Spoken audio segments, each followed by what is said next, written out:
House GOP passed a bill to limit federal judges' ability to issue nationwide injunctions, but it comes at a time of heightened threats to judges after months of social media attacks by President Trump and Elon Musk. The threats include ominous pizza deliveries with a particularly cruel twist involving a judge whose husband and 20-year-old son were shot at their family home. Her son, Daniel Anderl, was killed. And here's what she told my colleague, Nicole Wallace.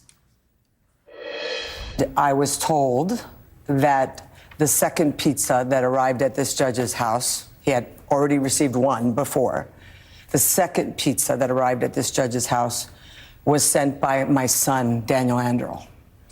The name that they used on the pizza was Daniel Anderl, my baby boy, who we lost on July 19, 2020. Judge Esther Salas, federal judge for the District of New Jersey, joins me now. I thank you. When I think about the cruelty of this, it's actually unbearable. When did you find out about this intimidation tactic? How did you react? What went through your mind when you got this information? You know, I found out about it on Tuesday night, this past Tuesday night, and we had already known about hundreds of pizzas that have been going out to judges all over this country. And we know the significance and the threat of a pizza arriving at a judge's house. They didn't order the pizza, so what's the point? The point is someone wants that judge. Someone wants those judges to know, I know where you live. Mm-hmm. And then it escalated a few weeks ago, and they started sending pizzas to judges' children's homes. So now we know where you live and we know where your children live. Well, they're not done yet, because just this week, we now have 6 pizzas that have been delivered to judges and their kids. And the sender on that pizza is my son. My murdered son's name is now being attached, is weaponized, is being used as a weapon against these judicial officers. My beautiful boy that's just right behind me. What does that say to those judges? It says, I know where you live. Mm-hmm. I know where your kids live.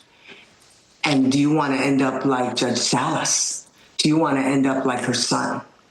These are unprecedented attacks on judicial officers. They come in the forms of pizzas being delivered at 10-something at night. One of my colleagues, 2 cars rolled up after 10:30 in the night. And, you know, his family was already sleeping. And these people are sending pizzas at that time in Daniel's name. We have to do something. We have to speak up for justice. We have to speak up for democracy. These are attacks, whether it be attacks that come in the form of our members of Congress, some of our members of Congress calling for our impeachment because we're doing our jobs, members of this administration calling us rogue, calling us crazy, leftist, unconstitutional judges, or coming in the forms of these acts of intimidation. These are unprecedented times that really call for us to speak up for the judiciary, to speak up for justice. How are the judges you're hearing from, or those you read about, reacting to these crazy pizza deliveries? And what is law enforcement telling you about what they plan to do about it? You know, I'm being told that it's under investigation. I can tell you that as troubling as it is, the men and women that took an oath and wear the robe will continue to do our jobs, because we know that justice requires that we do so. But we need our leaders, whether they Republicans, Democrats, Independents, we need our leaders to stand up for justice, to stand up to these attacks. We need our leaders to be the champions for justice at this time in our nation. And so we are asking for our leaders to do that, to lead, and to lead by showing that they support the judiciary, they support the rule of law, and they believe in our democracy above all else.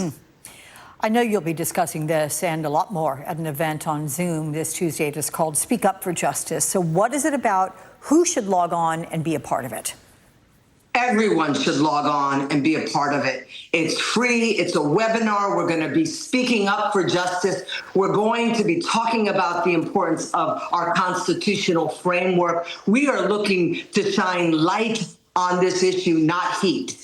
We are looking to bring people together, to unify Americans, and really work together to allow us to support judges, to support the rule of law, and really to continue to love this country as Americans. We are all Americans here. And so we are asking everyone, if you can log on. It's 9 Pacific. 12 Eastern. We're asking law schools to sign on. We're asking everybody that loves this country to sign on. And one thing when we think about what we need to do, we need to speak up for justice, but we also need to encourage our leaders and our legislators across this nation to enact laws to protect judges' personally identifiable information. A lot of states and U.S. territories have yet to pass laws like Daniel's Law in New Jersey. And so we are continuing to talk about what we can do to fight against these attacks. And it starts with us. It starts with the American people, and it starts with our leaders, our champions for justice.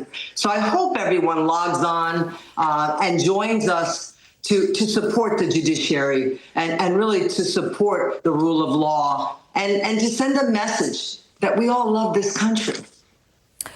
Judge Esther Salas, you have my admiration, and thanks for joining us. Best of luck with this event on Wednesday. We'll be right back.